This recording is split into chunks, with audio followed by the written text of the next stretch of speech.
Guys, sekarang ini produk Cina ada di mana-mana menyerbu, bukan saja Indonesia tapi ke seluruh dunia. Untuk Anda yang ingin kemudian mungkin mengimpor atau bahkan mengekspor, tidak saja ke China tapi ke negara-negara lain, harus belajar dong ilmunya. Jadi ikutin kursus yang bernama Berani Ekspor dan Impor, termasuk produk-produk dari Cina, dan kita juga bisa mengekspor ke China. Mereka banyak sekali juga butuh produk-produk dari kita ya. Untuk yang mau ikut, silakan scan QR code ini atau klik link yang ada di video ini.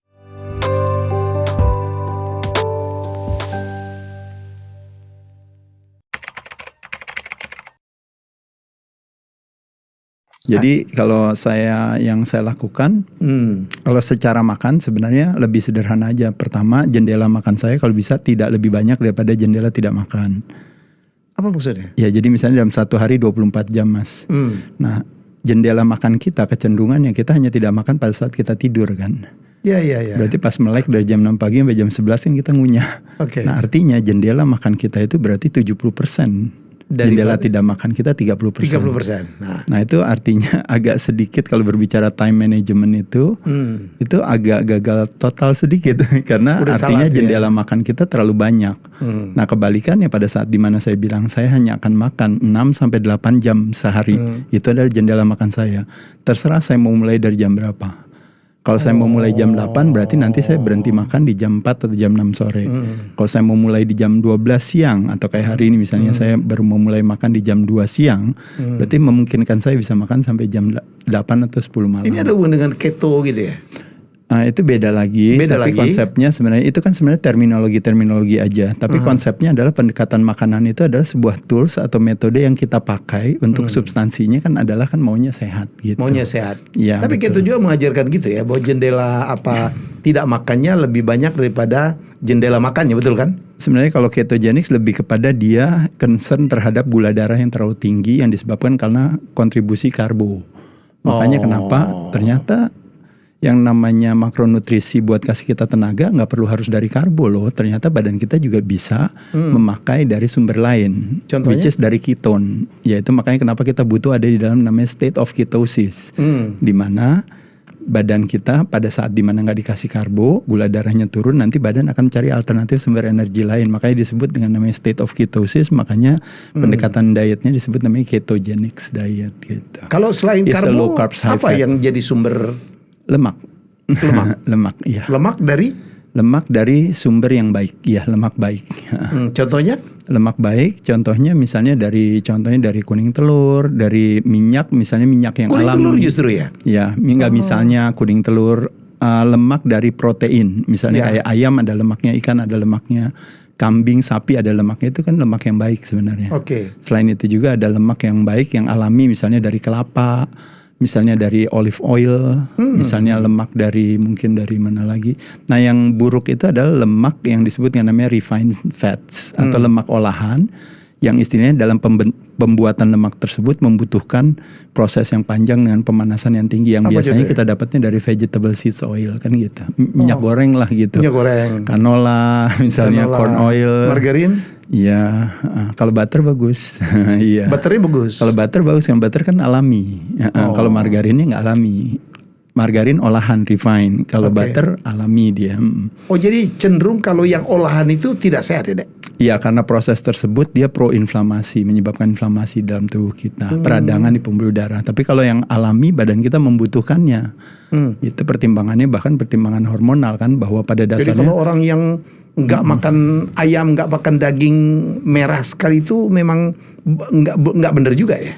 Ya, sebenarnya bukan nggak benar, tapi lebih kepada kadang-kadang kalau kita berbicara sumber lemak yang baik dan sumber protein yang baik, memang kalau dari hewani itu, kalau kita menggunakan indikator namanya essential amino acids, itu profilnya paling lengkap di hewani, betul gitu. Jadi ketika dia nggak makan di sana, bisa gak saya dapatkan dari nabati? Bisa juga, nggak masalah. Cuma mungkin profilnya agak sedikit kurang dalam essential amino acid yang jumlahnya ada kurang lebih sekitar 9-10 itu. Tapi ada orang makan daging tapi lemaknya nggak dimakan. Ini lemak yang lain lagi nih. Bisa juga kayak gitu. Boleh aja, nggak apa-apa. Tapi kalau seandainya saya mau makan fat, requirementnya, persyaratannya adalah nggak boleh makan karbo. Jadi konsep karbo sebenarnya kalau ada orang bilang penyebab daripada berbagai yang disebut dengan namanya kalau boleh dibilang penyakit-penyakit paling populer, jantung, diabetes, yang berhubungan dengan pembuluh darah ya kayak diabetes, hipertensi, lalu juga bahkan stroke, cancer dan sebagainya. Itu kalau buat kita investigasi itu penyebabnya adalah disebabkan karena yang disebut namanya resistensi insulin. Sel tidak sensitif lagi terhadap insulin sehingga menyebabkan akhirnya gula darah kita itu jadi meningkat. Jadi fasting glukos kita itu jadi tinggi. Nah ketika gula darah kita meningkat itu makanya menyebabkan berbagai ketidakseimbangan, ketidakseimbangan disebut namanya disease itu. Nah makanya badan membuat yang namanya homeostasis atau membuat keseimbangan baru dengan ya udah saya naikin tekanan darah, saya naikin gula darah, ingin menyelamatkan kita daripada situasi itu. Nah tapi pada saat upaya penyelamatan badan tersebut, tendensi badan tersebut diberikan terminologi atau diberikan nama. Jadi namanya kalau gula darahnya naik itu namanya diabetes tipe 2. Kalau tekanan darahnya naik itu namanya hipertensi. Nah pada saat itu akhirnya pemikiran kita adalah oh iya kalau gitu obatnya apa? Nah jadi fokus kepada ujung permasalahan, padahal yang menjadi problem adalah what is the root cause of the problem? Akar permasalahannya yang harus dibahas, yaitu adalah apa? Perubahan perilaku gitu. Jadi kalau nomor 1 tadi artinya apa? Ya satu kontrol karbo. Ya jadi kontrol karbo terbagi juga atas yang namanya 1 sumbernya, 2 penyajiannya, 3 adalah jadwalnya, dan keempat adalah jumlahnya. Nah kita mulai dari sumbernya. Sumbernya kalau bisa harus yang alami, bukan yang olahan. Nah artinya contohnya misalnya kalau olahan itu biasanya yang datangnya biasanya 1 dia punya barcode, kedua datangnya dari kotak, dari kardus, dari kaleng. Oh gitu. Karbonya datangnya dari sana gitu. Kalau ditanya dari salah, kalau ditanya salah ya nggak salah. Cuma karena itu kan pertimbangan conveniency, jadi nggak boleh disalahin itu. Cuma kita berbicara prioritas. Prioritasnya kalau bisa cari karbonya dari sesuatu yang bisa kita petik sendiri, bisa kita gali sendiri, bisa kita tangkap sendiri misalnya seperti itu. Intinya adalah ketika yang alami apa yang terjadi? Yang terjadi mulai dari vitaminnya, mineralnya, lemak esensialnya, amino acid esensialnya, seratnya itu pasti lebih tinggi. Nah dalam urusan karbo tantangannya cuma 1. Ketika kita masukin yang namanya roti, mie, kue, nasi, kue basah, kue kering, kerupuk, keripik, begitu kita masukkan ke dalam mulut kita, dirubah menjadi gula. Nah otomatis gula darah kita meningkat. Nah ketika gula darah kita meningkat, nah pada saat itu makanya badan bilang oh gula darahnya tinggi. Dia nggak boleh gula darah tinggi, harus diturunin balik ke baseline 90-100 mg per desiliter darah, kan itu kan normal. Nah kelebihan gula itu harus dimasukkan ke dalam sel di dalam tubuh kita. Nah waktu kelebihan itu siapa yang ngambil? Pankreas kita merilis hormon namanya insulin. Yang ngambil kelebihan itu untuk ditaruh di mana? Untuk ditaruh di dalam sel di tubuh kita. Nah badan kita pada dasarnya membutuhkan karbo untuk apa? Untuk nutrisi dan untuk energi. Tapi kebutuhan badan kita itu kecil. Tapi kita pasti makannya lebih banyak.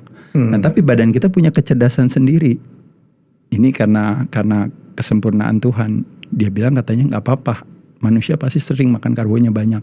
Ya udah kita siapin gudang gula di badan kita. Nah gudang gula itu ada di liver, ada di otot. Sama kalau sampai liver sama otot terbatas, akhirnya baru dibuang ke lemak. Nah jadi 3 gudang gula itu ada di sana. Nah cuma kalau bisa 2 gudang pertama yang bisa men-tackle itu udah selesai ceritanya harapannya. Nah liver terbatas hanya cuma 100 gram, otot sebenarnya agak sedikit lebih besar 400 gram. Nah cuma masalahnya nggak semua orang senang latihan beban gitu, sehingga jadi ototnya kecil dan nggak pernah dilatih, sehingga akhirnya terpaksa ketidakmampuan gudang untuk menampung gula yang terlalu banyak, akhirnya ya udah di toko sebelah di sana pasti diterima, makanya jadi lemak. Makanya terjadi yang namanya yang disebut namanya de novo lipogenesis, proses pembentukan lemak baru gara-gara karbo, bukan karbonya mengandung lemak. Jadi oh nasi jahat ya karena dia berlemak. Nasi nggak jahat, nggak kenapa-napa. Nasi mah biasa aja, kalau dimakan juga ya nggak apa-apa, orang buat tenaga. Cuma masalah, dan dulu di tahun 80-an kita masukkan ibaratnya semua orang juga makan nasinya banyak. Di Cina zaman dulu orang makan nasinya banyak. Di kampung-kampung segini makan nasi. Makan nasinya banyak dan nggak apa-apa. Karena pada saat itu memang badannya membutuhkan sebanyak itu. Nah sekarang kan lain ceritanya situasinya. Nah jadi karena dia kebanyakan, akhirnya makanya disimpanlah di dalam sel lemak. Itu cerita belum selesai di sana, karena cerita itu cuma bilang bahwa kamu gemuk tapi kamu nggak sakit. Karena ketika ditaruh di dalam lemak, lemaknya itu didesain memang untuk menerima kelebihan karbo. Itu disebut namanya subcutaneous fat, lemak di bawah kulit. Nah cuma problemnya kitanya kan oh ya oke nggak apa-apa lah, cuma glember dikit lah di ini, pipi tembem, ini apa dari dulu six pack menjadi gitu. Family pack. Iya. Nah tapi karena kita hobi terus makan terus, nah yang jadi problemnya adalah ini persis mirip yang disebut dengan namanya fenomena gunung es. Permasalahannya bukan permasalahan gula, tapi permasalahan insulin. Nah jadi karena kita makan terus menerus, akhirnya produksi insulin itu semakin tinggi sebagai si Grab dan Gojek yang mengambil kelebihan gula itu. Nah terjadi namanya hyperinsulinemia. Nah kelebihan gula darah itu yang terlalu tinggi, akhirnya otomatis setelah bertahun-tahun sel di dalam tubuh kita bilang, nih kok saya nggak pernah dapat istirahat, dikasih ibarat ruangan nggak pernah, kapan saya kosongnya, baru sebentar dikasih makan lagi, dikasih makan lagi. Ya. Hanya cuma dikosongin bentar, hanya pada saat tidur aja tuh si 6 jam itu kita tidur. Pagi kan udah kasih lagi makan lagi, kasih makan lagi. Dari jam 7 udah ada makan, coffee break jam 10, jam 12 makan lagi, coffee break jam 3, jam 5 ngopi-ngopi sama teman-teman sore-sore, jam 8 makan lagi, bahkan jam 10 pun kita makan. Jadi nggak ada istirahatnya. Nah ketika nggak ada istirahat itu, makanya akhirnya si sel itu bilang apa? Enak aja, gila, saya udah sumpek banget di sini. Dia kuncilah pintunya. Itu yang disebut namanya resistensi insulin. Sel tidak sensitif lagi terhadap insulin. Jadi insulin nggak dibolehin masuk, di lock sama dia. Nah ketika di lock, otomatis apa yang terjadi? Ya kan jadi semua pada ada di luar.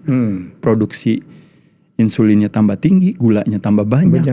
Belum fatty acid hadir juga di sana. Makanya terjadilah kekacauan ketika gula darahnya tinggi itu. Makanya kenapa akhirnya orang bilang ketika gula darahnya terlalu tinggi di mata, makanya jadi terjadi burem penglihatan.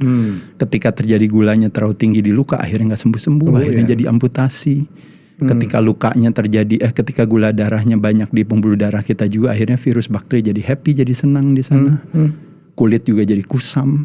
Sampai akhirnya terjadi yang namanya prediabetes yang mengarahkan kepada diabetes tipe 2, yang mengarahkan kita kepada yang namanya di end stage of diabetes tipe 2, yang salah satu paling populer yang menjadi klaim daripada cost terbesar BPJS Kesehatan itu adalah namanya hemodialisa. Hemodialisa, cuci darah. Cuci darah karena apa? Karena gagal ginjal. Kenapa gagal ginjal? Karena kebanyakan gula di pembuluh darah kita. Makanya pendekatan sehat itu 3, Mas. Satu, pendekatan chemical, apa yang kita masukkan dalam mulut kita itu kita ngomongin diet and nutrition. 2, pendekatan mechanical, itu adalah kita berbicara ngomongin olahraga. Cardio exercise buat latih otot jantung, resistance training buat latih otot rangka. Nah itu mechanical. Nah yang ketiga, kalau istirahat yang cukup, itu yang disebut dengan namanya pendekatan namanya emotional. Nah pendekatan emotional itu relate-nya sebenarnya sama nafas. Nah jadi gerakan pikiran kita itu biasanya gerakan nafas kita itu tercermin daripada gerakan pikiran kita dan sebaliknya. Jadi kalau kita banyak pikiran, kita kesel atau mungkin ada sedikit kecewa atau apapun juga di sana, pasti nafasnya pendek dan cepat. Tapi pada saat dimana kita lagi happy, lagi senang, lagi banyak rezeki dan sebagainya, nafasnya panjang dan pelan. Nah berbicara secara teoretis aktivasi parasympathetic nervous system, relax response, di mana aktivasi tubuh kita jadi tumbuh dan kembang, itu hanya terjadi kalau kita rajin punya nafas yang buangnya tuh panjang. Nah jadi ketika Mas contoh misalnya gini, Mas lagi aduh gila saya lega banget nih Dek misalnya gitu. Wah gila lega banget nih tadi berhasil ini apa. Nah kalau lega itu pasti nafasnya gitu panjang pasti. Nah sekarang pertanyaannya, kalau kita belajar kita gampang aja, gimana ya caranya supaya saya biar bisa nafasnya selalu, nafas saya tarik nafas sama buang nafas lebih panjang. Buang nafas. Nah ternyata dalam memanjangkan buang nafas, makanya satu ada caranya, itu yang disebut namanya breath work, yaitu adalah breath work. Latihan pernafasan. Jadi dia makanya dia suruh tarik nafas, tahan, buang lebih panjang, lalu tarik nafas dari hidung, buang dari mulut misalnya, atau misalnya tarik nafas, tahan sebentar, misalnya nadi syudi atau apa, silakan apa aja boleh. Nah, itu satu cara. Cara kedua adalah berbagai aktivitas yang secara tidak sengaja kita nafasnya jadi lebih panjang pada saat buang, yaitu satu, kalau tidurnya nyenyak. Dua, kalau kita baru habis olahraga. Artinya itu yang disebut namanya rebound parasympathetic nervous system. 3, kalau kita dekat dengan, kalau olahraga itu dekat dengan keimunan. Ketiga, kalau kita dekat dengan keimanan. Nah makanya biasanya kalau habis sholat, kalau habis berzikir, habis sembahyang, habis berdoa, ini apa, nafasnya biasanya pasti teratur. Ada rasa syukur gitu. Rasa syukur, betul. Nah yang keempat yaitu adalah dekat dengan kesenian. Nah itu pasti itu teratur. Jadi kita dengar lagu gitu ya. Dengerin lagu, relax ya. Atau nikmatin sebuah seni atau ya. misalnya apapun aja. Termasuk juga mungkin misalnya memainkan instrumen atau misalnya mungkin dia bersenandung atau sekedar mendengarkan orang menyanyi atau apapun juga, atau membaca dianggap sebagai sebuah seni bagi dia. Nah itu pasti kita dekat dengan yang namanya ketenangan, keteraturan. Sekarang dan bernafas. orang nggak ngebaca buku deh. Nah itu ternyata memang dari beberapa data yang saya baca itu ternyata di laki-laki itu ada enzim yang bisa mengconvert ketika terjadi lemak yang berlebihan itu dari testosteronnya dia itu convert ke estrogen. Testosteron dikonvert ke estrogen. Iya. Oh, jadi apa lemaknya hilang? Bukan lemaknya hilang. Jadi laki-laki yang berlebihan berat badannya, which is dia lemaknya berlebihan, maka akan ada enzim yang mengubah lemak tadi. Iya. Mungkin tidak semua mengubah si lemak itu menjadi hormon wanita. Jadi begitu? Iya. Jadi kalau makin gendut, seorang laki-laki akan makin feminin? Saya tidak mengatakan feminin, tapi hormon laki-laki berkurang. Karena testosteron itu ada apa? Katanya ada skalanya, Dok ya? Ya, makanya testosteron itu ya dia sebenarnya bukan cuma hormon laki-laki saja. Ya. Makanya kalau Al-Qur'an menyebutkan tentang testosteron itu hormon kejantanan kan? Iya, boleh dikatakan begitulah ya. Susah banget. Iya, karena dia urusan dia bukan cuma kejantanan doang masalahnya. Apalagi? Dia juga urusan sama mood, ide, motivasi. Oh, ada di situ juga. Makanya dalam Quran itu Allah menyebutkan laki-laki itu sosoknya ada dua kalimat atau kata yang Allah pakai. Yang pertama zukuroh sama rijal atau rujulah. Ini dua kata ini berbeda. Apa artinya? Zukuroh itu laki-laki yang laki-laki cuma jenis kelamin seorang laki-laki.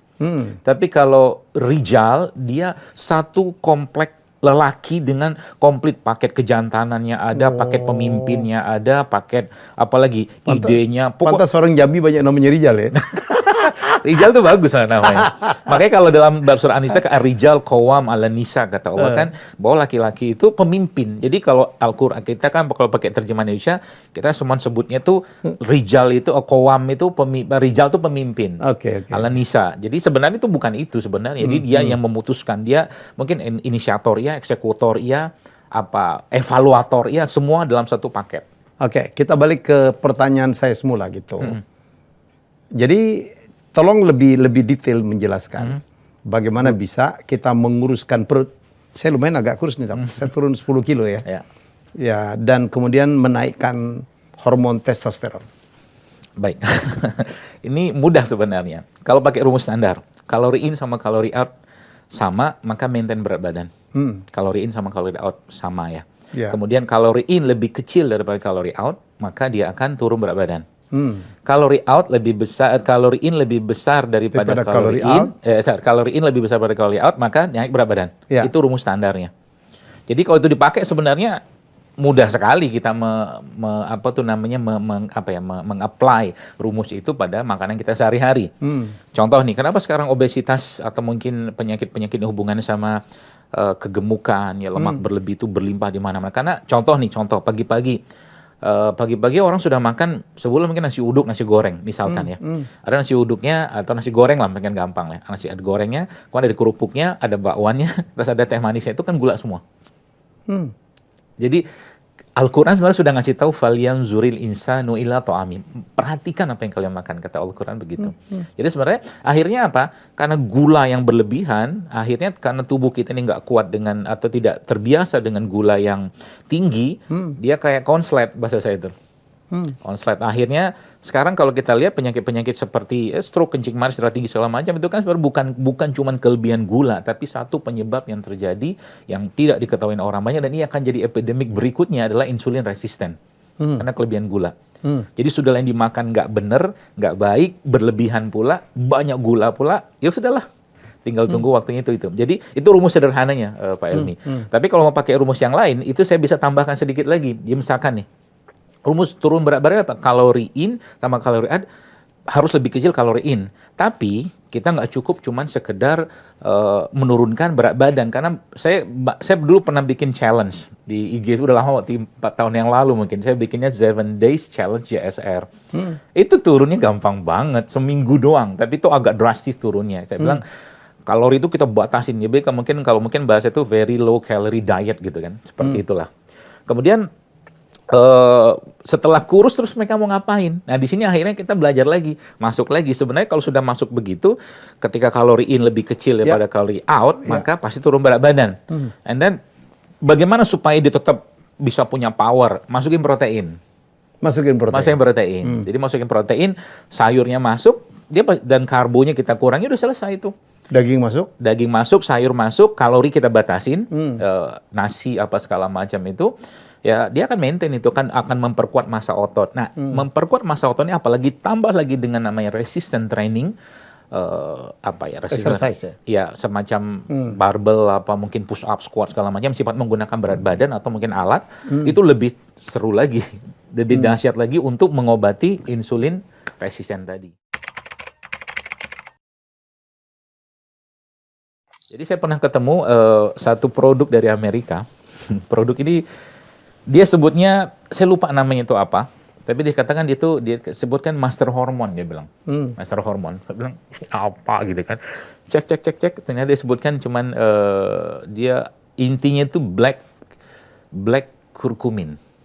Ternyata saya kunyit ya, curcumin. Semacam kunyit, tapi saya cek lagi ternyata cuman black seed, habatus sauda.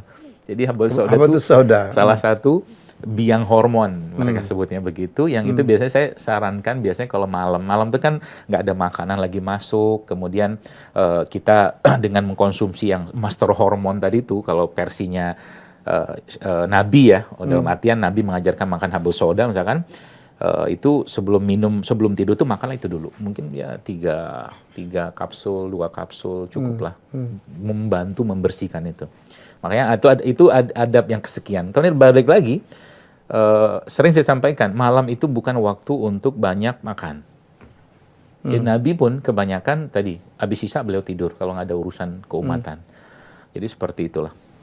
Itu salah satu adabnya itu jangan banyak makan waktu tidur kalau mau sehat. Karena makan di malam hari dengan jumlah kalori yang sama dengan kita makan di siang hari, efeknya ke tubuh badan. Beda, maaf. Menjadi lebih gemuk katanya. Iyalah. Sangat. Nggak sempat diproses secara sempurna. Iyalah, orang tubuh, kan dalam Quran Allah sudah bilang, waja'alna laila libasa, kami jadikan malam itu istirahat, kata Allah. Maka jangan banyak-banyak memberatkan badan. Nah gitu, seperti itu. Oke, bangun tidur, apa adabnya? Bangun tidur adab yang biasa diajarkan Nabi membaca doa, alhamdulillahillazi ahyana ba'da mamatana, dan itu doa motivasi menurut saya. Contoh begini, kita mungkin ada mahasiswa itu dikasih tahu bahwa nanti 3 hari lagi kamu ujian ya. Ujian ini akan menentukan masa depanmu. Pasti mahasiswa itu akan bersiap-siap. Seperti itulah. Nah, kata-kata dalam doa bangun tidur itu menurut saya itu menarik. Kenapa? Kalimat yang terakhir, di situ Rasul mengajar, wa ilaihin nusyur, kata Rasulullah. Dan kepada Allah kami akan dikembalikan. Artinya, mukmin itu dari awal bangun tidurnya, dia sudah punya motivasi bahwa dia akan ketemu Allah, dia harus mempersiapkan ketemu dengan Allah. Makanya, kalau dia mentadaburi doa bangun tidur saja, harusnya menjadi muslim yang powerful, punya semangat, punya ide, segala macam. Kamu ketemu Allah kok. Mempersiapkan amal, kebaikan, segala macam seperti itu. Nah, itu membaca itu. Kemudian Nabi membaca beberapa ayat terakhir surat Ali Imran. Yang bunyinya itu, Rabbana ma khalaqta hadza batila subhanaka faqina azab, seterusnya. Tuh. Kemudian Nabi bersiwak. Siwak ini menarik menurut saya kalau dibahas sedikit. Karena waktu Nabi mau meninggal, yang diminta Nabi itu 2, air sama siwak.